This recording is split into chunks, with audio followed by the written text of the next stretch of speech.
Hello once again, dear friends. Welcome to Some Idiot Reads, where I'm I'm some idiot, and it's again time to read things.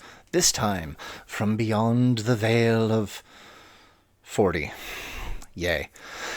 Gonna go ahead this time around. We're back up with another one of the dispatches from Appalachia, which I'm a little torn, I guess might be the right word, because Coyote's got two new ones out. And it's really rough for me to sit down and decide which one to go ahead and go through, but I'll go with the one that's been out for a bit longer now. Highly recommend. As always, go over to his Medium page. The link will be in the description. And double check both of those. Give him a little bit of a clap at the end. I'll go ahead and point that all out as usual, and toss him a tip if you can afford to do so without hurting yourself. It always helps. But that being said, here we go, over here. Make sure also when you're on his Medium page, give him a follow. He's up to 153. Got to keep them numbers going up. Get them gains. That was trying way too hard. Okay. Let's get back over here. Doodly-doo. All right. That's unpleasant. Okay. So, what we have now is poison for our ponds and slurry for our sinks. And there's a picture of a coyote in a unfortunately green-colored water. All right. And there we go. All right. I can hear my daughter's roosters crowing as I settle in behind my keyboard this morning. It's chilly out there, and on a cool morning like this, the mountains are sluggish, seemingly inclined to sleep late. This is the rainy season, and the showers and storms of the previous night have given way to a thick fog that covers our hills and fills our valleys. The whole rest of the country seems to be burning down, lost in some new madness each and every day, as folks drift farther into despair and lose sight of hope. You'd never know it to look around here, and I think that maybe it's because my people have lived so long without any hope of their own, that despair has simply become business as usual. A day when we are supported only by the fraying wires of the social safety net. A day when children worked as laborers. A day when environmental regulations are repealed for the rights of good, honest folk are trampled. A day when environmental regulations are repealed. And the rights of good, honest folk are trampled beneath the boot of greedy oligarchs. That's just Tuesday to us, folks. The people of these mountains have endured bombings, gassing, gun thugs, the cruel blade of the eugenics movement, and corrupt politicians whose souls are bought at top dollar while they sell the land of their constituents to King Coal for pennies. They've existed through the sorrow of loss, the indignity of poverty, and the exploitations of the most vile men ever forged in the hellish crucible of capitalism. These people, my people, are distrustful of strangers and outsiders, for they have long come from the deep south and the bustling north in great numbers with even greater promises. Promises of liberty, promises of plentiful work, promises of good pay and good schools, promises of better futures that ended up being little more than excuses to work our children to death in the same pits their fathers and grandfathers died in. What follows is a picture, Appalachian family, circa 1921. But it is not the scars of our past that trouble me this morning. It is not a legacy of exploitation that has me chain-smoking and throwing back caffeine while my kinfolk still sleep soundly after a long night shift. I am beset by an entirely different woe, one born of those old scars, but whose killing is decidedly modern. I speak of the filthy, poisoned water that even now flows into homes across my beloved Appalachia, carrying with it the taint of coal-washing chemicals, slurry runoff, and the most vile of contaminations, political corruption. What follows is a picture of chemically tainted water in West Virginia. Tell the rotten bastards to fill their hands. I am Coyote Wallace. This is the Dispatches from Appalachia, and today we are filling our glasses with truth as we discuss poison in our ponds and slurry in our sinks, the drinking water crisis of Appalachia. A filthy glass, the water of West Virginia. The coalfield region of West Virginia has seen its fair share of history unfold around it. This is the genesis point of the UMWA. This is the land where Sid Hatfield made his stand against the gun thugs. This is where our ancestors gathered on Blair Mountain to fight back against the tyranny of King Cole's enforcers and a corrupt government that would not cease in its exploitation of working men. This is the home of Devil Ants. This is where Don Chafin declared that all members of the Redneck Army must die. This is where the ghost of the Bull Moose Express can still be heard rumbling along the C&O Railroad, and where good men died for the right to be treated like men instead of pit ponies.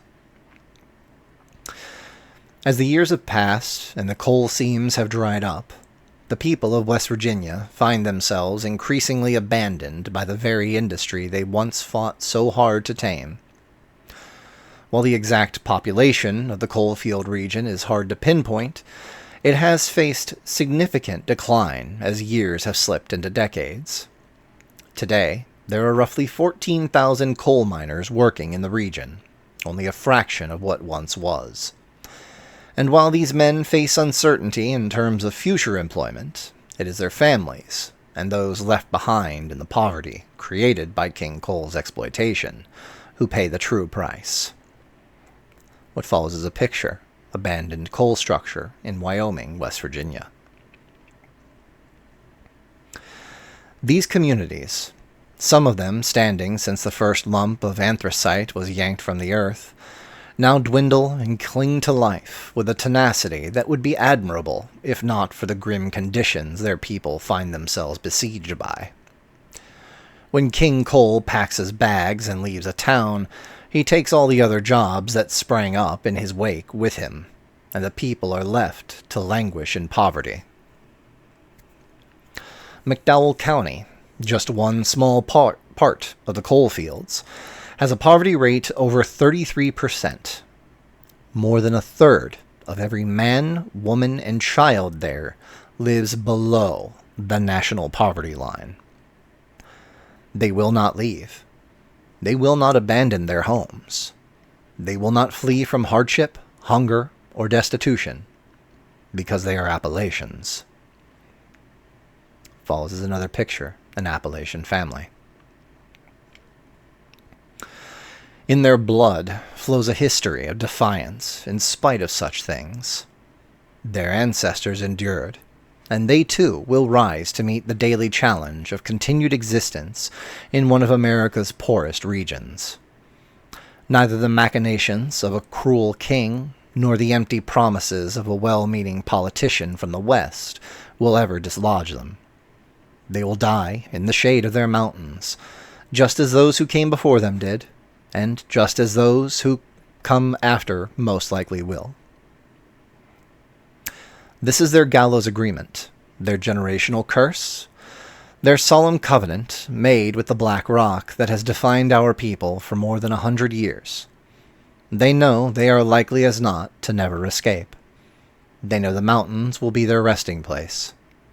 They've made their peace with it. You are not required to understand that commitment, only to respect the grit that such dedication takes to see through. And as a sidebar, as the reader here, absolutely. That is no small thing to dedicate oneself to that. I will not pretend to understand it as it manifests for the people of that region and their connection to that area. But just because I cannot personally understand that connection directly in this specific context, it doesn't mean I don't have connections to other things. And I'm sure, honestly, if anyone reading this or listening, if you just sat down and thought about it for more than 10 seconds, you'd come across your own ideals, associations, things that you would not step away from, no matter how smart it may be to do so by conventional logic. They're just things that are baked into us that we stand by. And the more one stands by that, it's a dedication. Or, as Coyote puts it, it's a grit. And, yeah, absolute respect for it. What follows is a picture of, a mining operation. I don't know specifics on that one. Yet now, I find my people once more at the mercy of a fate too cruel to have any place in divine plans. King Cole and his cronies, the crooked politicians of West Virginia, have long stolen from my people. They stole our futures. They stole our labor. They stole the straightness of our spines and even the air from our lungs.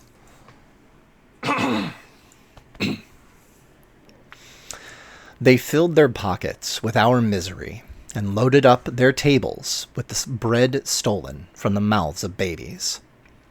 They have done this for so long that even I might have turned a blind eye, had their greed not outstripped their ability to hide their shameful conduct. Cancer rates are up. Mothers are taking their children to hospitals as their babes scream with twisting guts. Fathers find themselves too weak to rise from their chairs. And it is becoming increasingly clear that these people, my people, have been poisoned. The wells and springs from which many have drawn their drinking water for generations are now thick with sludge and toxins so vile they kill everything they touch. They took our homes with their broad-form deeds. They took the lives of our grandparents with their gun thugs. They took our hope for a future with their mines. Now, they take the water from our children's lips. Another picture of an Appalachian family. They have replaced it with Satan's own piss and turned a deaf ear to the ruin they have wrought upon these good people. These vile men, who seek to profit by further exploiting a people that have lived for too long, or that have for too long lived beneath the boot of the rich, have forgotten themselves. They have allowed their appetite for money to push them too far into their knavery. The water that these people drink is poison. The water they must wash themselves and their children in is befouled. The very essence of all life is, at least in West Virginia, corrupted now to the point that it is unfit for consumption by dogs, much less by men, women, and children. What follows is a picture, a mason jar, filled with tap water taken from Wyoming County, West Virginia. It's no exaggeration. It looks like the devil's own piss. For years now, and I do mean years, the people of Wyoming County, a nearby neighbor of the aforementioned McDowell County, have complained of brown water from their taps, bacterial growths in their filters that defy explanation, creeks spontaneously going stagnant and dead, and even flammable fumes rising from ponds and underground waterways. Go on. Read that last bit again to make sure you don't think I misspoke. Flammable fumes are rising from their water. This isn't just one small town or community. No, this same contamination and phenomena have been observed in Indian Creek, Wolf Pen, New Richmond, Caples, Fort Branch, Brenton, and Baileysville. Brown and black water, with the coal sediment still dancing in the glass, comes right out of the tap, and even the fish and game have withered and died as a result. A picture of a running tap. Again, Wyoming County. It looks like piss. Or perhaps motor oil. Imagine, if you think your heart is hard enough to walk away from this, what it would be like to look down at your child in its crib and know that the very water you must use to wash that child may one day contribute to their death. Imagine, before you muster up the courage to look away and continue about your day, the level of despair that is born from knowingly having to poison your own kin just because there is no other way to get water. The springs and wells that for so long sustained a people for whom self-reliance was a way of life now bring with them the promises of cancerous tumors and birth defects. As a quick aside, as the reader here, as Psy again, I've heard very similar stories. My partner, she's not from, I don't know if she considers herself Appalachian. I think we've had this conversation. I know she absolutely loves your work, Coyote. But she comes from steel mining country. Or not steel mining, steel mining, Jesus. She comes from steel mill country. And there are similar problems. Different manifestations. But there are similar problems that she remembers quite clearly from her childhood. When I went out to visit with her family over this last couple of times earlier this year, she was very specific about bring some actual bottled water. Even if it looks fine out of the tap, don't drink it. Drink only bottled water that you brought with you. I took her word for it. And it's absolutely fucking atrocious that is the world out there. And here, that world exists whatsoever is fucking garbage. To those of you prepared to say leopards eating faces, I ask you this. What crime have those children committed? What sin have their parents done to you that now makes your heart so stony that you would avert your eyes from the poisoning of little babies by rich men? What lesson, in your arrogance, would you have us learn before you join us in protecting those innocent souls? How many of their lives and futures must be paid before you join us in our anger? Another picture of a family. I say that such crimes cross ideological lines. I say that such malicious greed and willful neglect are bigger than any party. I say that even one more Appalachian young'un with a belly full of poison and a teary-eyed mama is too much. But I didn't sit behind these keys today simply to tell you of crimes against nature and decency. No. That is not my full intention today, Coyote fam. I sat down today to name criminals and the low men who prop up their ambitions with the blood and pain of a people that have already suffered too much and received too little compensation for their heartbreak. You fuckers would poison our children? That's how you'd make your money.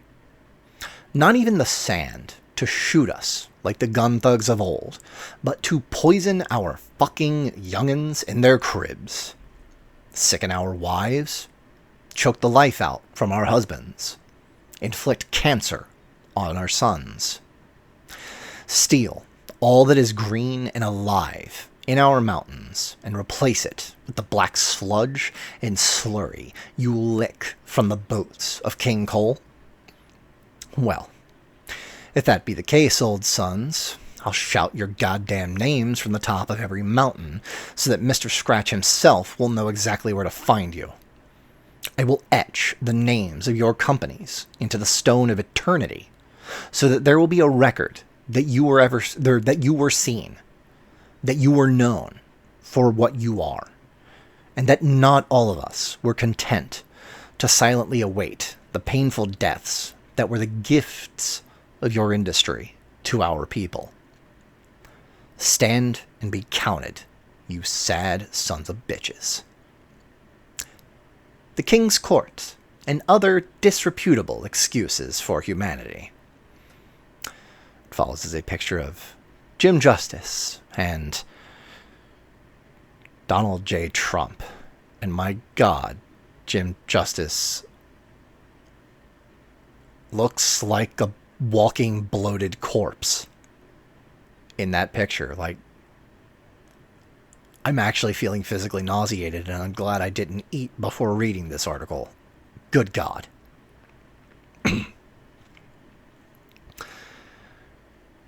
Do you know the reason given to the people of Wyoming County for the state's failure to remedy their water problem? That reason, to put it simply, is because so much of Wyoming County is owned by 3 coal companies, including one owned by State Representative Jim Justice, that the state claims it cannot act until other court cases are resolved. These 3 companies, Alpha Natural Resources, the Bluestone Corporation, that's the one owned by Jim Justice, and Ramaco Resources. Some of you may be surprised to see the level of open conflict of interest and corruption that is created by allowing a coal operator to also serve as a politician. Yet, strangely, our friends on the left have never made so much of a peep about this violation of ethics. I've heard Marjorie Taylor Greene called out for her insider trading, but this crime here has been going on for decades, and not a sound. Where was a timely investigation under the Biden administration? Where was Barack Obama's Justice Department? They abandoned us to die. That's where. What follows, a picture of children. It's not mud they're coated with. It's coal slurry. There's strong evidence that these waterways have been contaminated for years, even as early as 2005, and that these long-standing violations of the Clean Water Act remain unaddressed. Residents in these communities are told that they must purchase bottled water, as the state is unwilling to intervene against the coal industry. The current governor of West Virginia, Patrick Morrisey, is a particularly fine example of why this poisoning continues. Morrisey, a former attorney who served at the behest of King Coal, made a name for himself by suing to block the EPA's Clean Power Plan, an initiative designed to reduce environmental poisoning like the kind we are seeing today. Morrissey's reward for being a good little maggot chewing through the rotten flesh of America was, of course, support for his gubernatorial bid. The one-time coal baron henchman used his personal wealth to skirt state campaign donation laws, netting himself nearly $500,000 in donations that his opponents on both sides of the aisle were unable to match. Follows a picture of Patrick Morrisey smiling as he realizes his children don't have to drink the water. You look like a sack of shit. A fine example of the openness of this corruption can be seen in a 2018 fundraising email sent to his supporters. Soliciting debt retirement money is a campaign tactic, according to the Morrissey fundraising email obtained by E&E News. The message is an invitation to a June 20th fundraiser, 6 weeks after the May 8th primary. Quote, "Your contribution, up to $2,700, will be designated for the primary election debt retirement," the email states.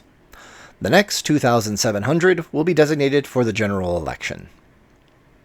Under federal law, individuals can donate a maximum of $5,400 to a single candidate during a campaign cycle, $2,700 during the primary, and $2,700 during the general election. Debt retirement contributions allow donors who skipped the primary to give the full amount. Quote, since Morrissey loaned his campaign money during the primary, he can still ask donors for $5,400, half to pay off his debt from the primary, half for the general election. Andrew Mayerson, Political Action Committee researcher for the Center of Responsive Politics, said in an email, quote, it's a clever way of giving his campaign more time to solicit the biggest possible contributions while still abiding by the FEC's rules. End quote. Morrissey's most recent filing with the Federal Election Commission shows $148,000 in debt retirement payments, or contributions made to the campaign in order to pay back the candidate himself. What follows is a picture from Morrissey's youth outreach campaign for the children dying of cancer. So, the governor of West Virginia is no different than so many of the governors who came before him to betray their country by pledging fealty to a king. King Cole rewards him, as he does all his minions, with wealth and positions of power over the people of Appalachia. While the rest of the country fights the oligarchs openly for the first time in decades, our people have once again been buried beneath the weight of a government so corrupt that honest men die in lightless holes in the ground, while thieves, no better than the pirates and brigands of old, anoint themselves in the fine robes of prosperity. Now, don't think I've forgotten you, Jim Justice. The irony of your name alone makes these old hands fly a little faster across the keys. You, whose family grew rich hiring gun thugs to kill the families of the state you were governor of from 2017 to 2025. Jim Justice was, once upon a time, a billionaire, but he likes to paint himself as the victim of the declining coal industry. He does this while his family owns 94 different companies, many of them tied to mining, and while he sits, as of this writing, on a net worth of just over $500 million. What follows is a picture, captioned, while our children do without and ingest poison, this is where Jim Justice lives. It looks like a fairy tale castle, you slavering piece of shit. This man is as close as you may find to a living embodiment of King Cole. This man, and I use that term loosely, has stood before starving families whose bodies were riddled with poison and told them that he has suffered as they have, even as he fought against the protections that could have kept their children from dying of cancer. What is the going rate, Mr. Justice, of a child with cancer? How much money does that bring in for you? What's the going rate of a man's lungs turned to a bloody soup by silicosis? Does it give you a warm, fuzzy tingle in your trousers when you recall the tales your pappy used to tell you about the gun thugs dynamiting my people's houses? Do you get randy when you think of a gun thug bashing in some tinker child's head against a fence post? What would it take to make you drink the water, sir? How much would it cost if all of us scrimped and saved our meager money to get you to drink a tall glass of West Virginia water? Would you even give that water to your dogs, sir? What follows is a picture. West Virginia resident provides cold drink from Jim Justice. That doesn't look like piss. That looks like diarrhea. I am descended from UMWA stock, sir. I'm one of those tinker's panks your daddy used to warn you about. You've been killing my people so long that I half believe it comes as natural to you as breathing. And on this day, I name you for the scoundrel and son of a bitch that you are, May you burn like a coal seam when the gates of hell open wide for your soft, pampered ass and you stand before your judgment. I name you child killer. I say you are afeared when confronted by decency.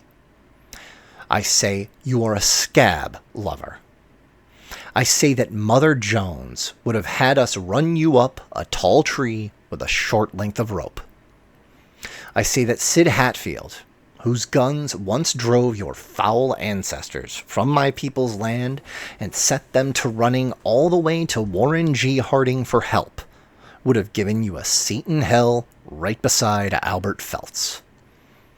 But even Albert Feltz wasn't such a coward that he made his money by poisoning little babies in their cribs. And to all the rest of your cronies that hide like roaches when the light is shone upon them, the yes men,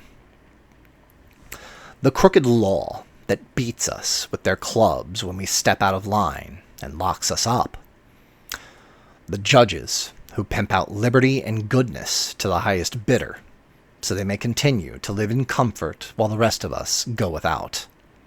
You, all of you, who have participated in this atrocity. A picture. Smile while you kill us all, sir. Boot-licking sons of bitches.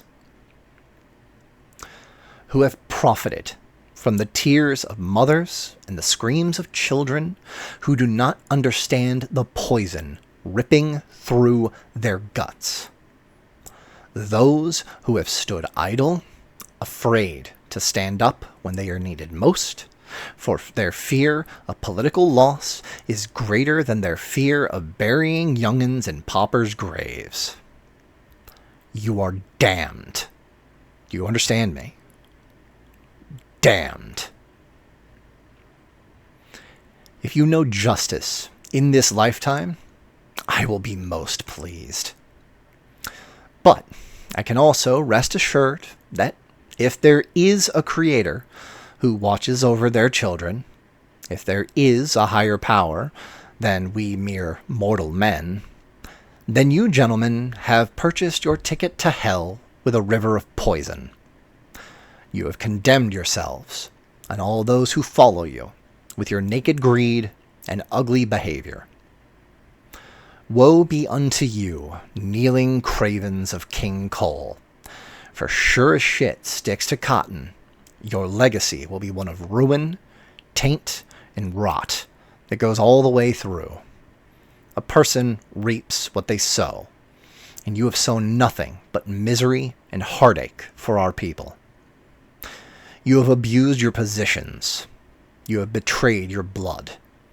And these mountains are no longer your home. Even if you are not named, even if you avoid the sweeping hands of righteous justice, then in the long, dark nights of your elder years, you will carry that stain on your soul. You will go into the ground knowing that whole families were made ill from your choices, and no vengeance I could wish upon your heads shall rival that. It follows as a picture. Take a moment and look at full on.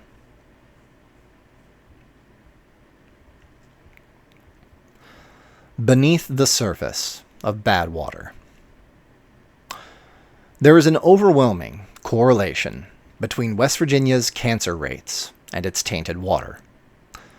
The state is one of the leaders in our country in terms of age-adjusted incidence rates of cancer. Ovarian cancer, lung cancer, and brain cancer all trend much higher in West Virginia than they do in states that have not known the touch of King Cole.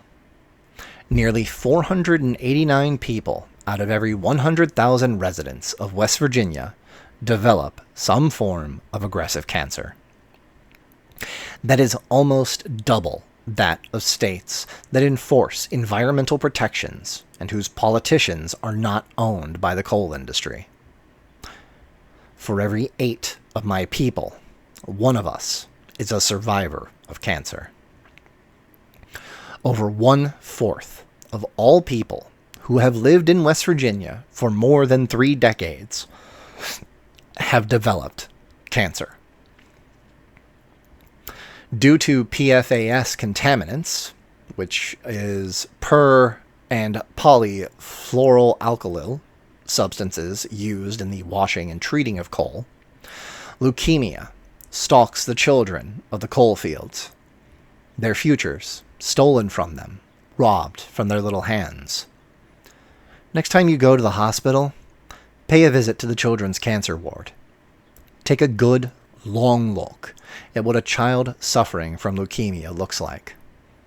You look them in the eyes, and if you are able, you tell me, while looking in those eyes, that this sort of atrocity does not set your blood to boil. As a statement by the individual reading this, having lost my wife to ovarian cancer and watched her struggle mightily through that, yeah. What follows is a picture. Number of children. Your whole lives ain't worth 1 minute of theirs, you dirty bastards. Not one. For God's sake, they're not asking for socialist handouts.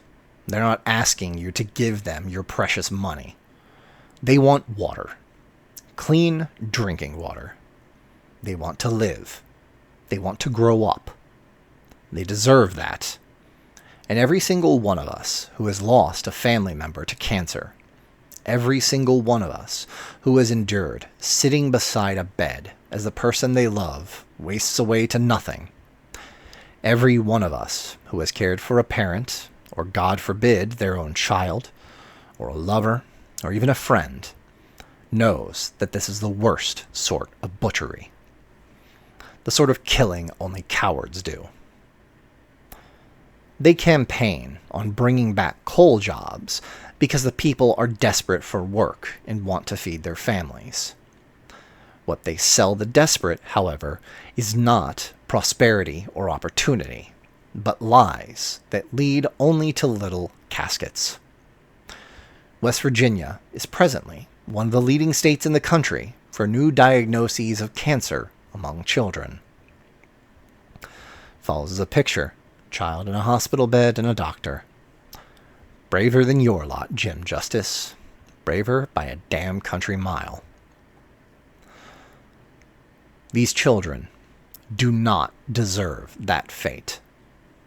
They do not deserve the let the leopards eat the faces callousness of the left. And they do not deserve the wickedness and greed of the right. We must, as a people, who value decency and humanity, come together to bring aid and attention to this region. We must do so not for political gain, not to cut into Trump, who, even now, seeks to roll back more environmental protections, or his base, not to gain anything for ourselves, but because they are children being poisoned, and we must take action to save them. Solidarity forever. And that concludes. So,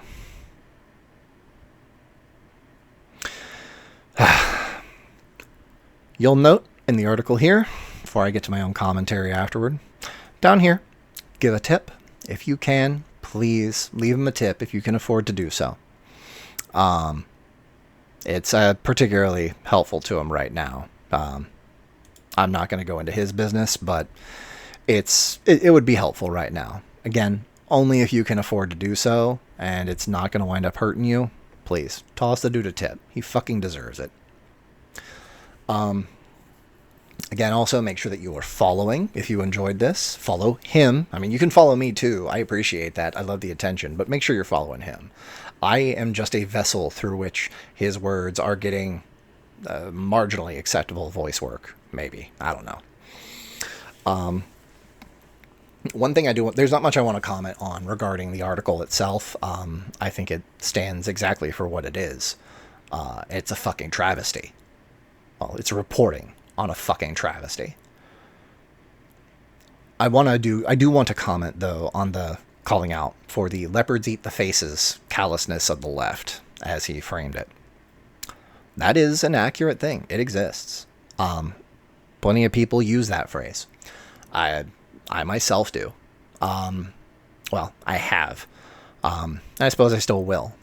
But the utilization of that phrase is not something I think people actually consider and think about before they use.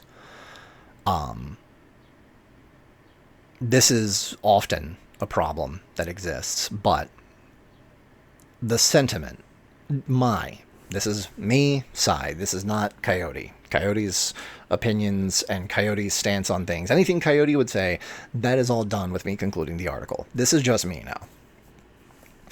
I would say the only acceptable context in which one could use the leopards eat faces argument is not to sit down and just brush it all under the fucking rug. That is callous and heartless and infuriating. If it is used at all as a statement, it should be used to acknowledge that, hey, there is going to be blood on these people's hands for their ignorance, for their inability to have empathy or any degree of foresight, and yet still have the gall to engage in an action that, by its very nature, affects millions, arguably billions of people. It is always worth weighing the consequences of one's actions and what the ramifications of a thing may be. When it comes to voting, that is so deadly fucking serious. It is not just go get, cast your ballot and get your sticker and there you go, couple hours out of work, whippity boo. It is not that. It is as serious as anything. And I know that it may feel as though it's not that much to go and vote. Like, what does your voice matter for? It does matter. Every single one of them matters, and everyone needs to be taking into account what sort of consequences their actions may have. And for all the individuals that sat down and voted a con man, a rapist, an autocrat, a wannabe dictator into the highest office in the United States, it's understandable to want to engage in a, well, who knew the leopards would eat my face? I understand where that comes from. I have the same sort of fucking feelings, guys. But, don't use that as a means to just wash your hands of it. It is calling attention to the consequences of people's actions. It is an acknowledgement. Because no, there are innocent children. There are innocent people in general, across the board, not just children. Not just in this story here, but in general principle. Innocence will be hurt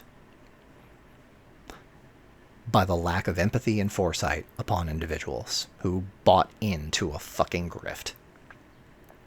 You cannot just brush that away and say, well, you did this.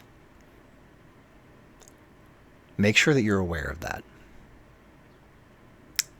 And if you are not maintaining that strongly in your mind, don't use that fucking phrase. And that's fine. You don't have to. There's other phrases.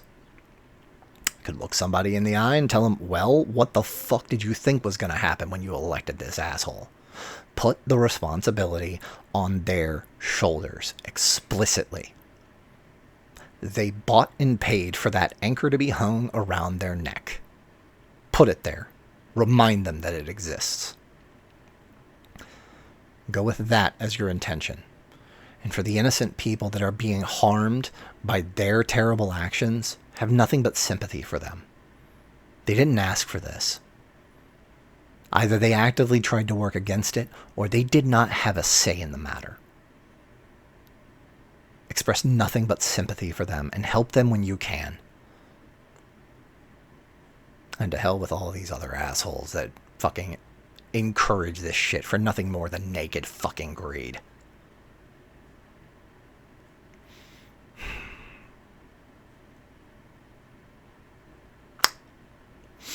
I think that's all I got on this one. Again, links will be in the description of the video to both Coyote's Medium page. Make sure that you follow. Again, give him a tip if you can afford to do so. And yeah, take care of each other. Watch out for each other. Solidarity forever. Deuces.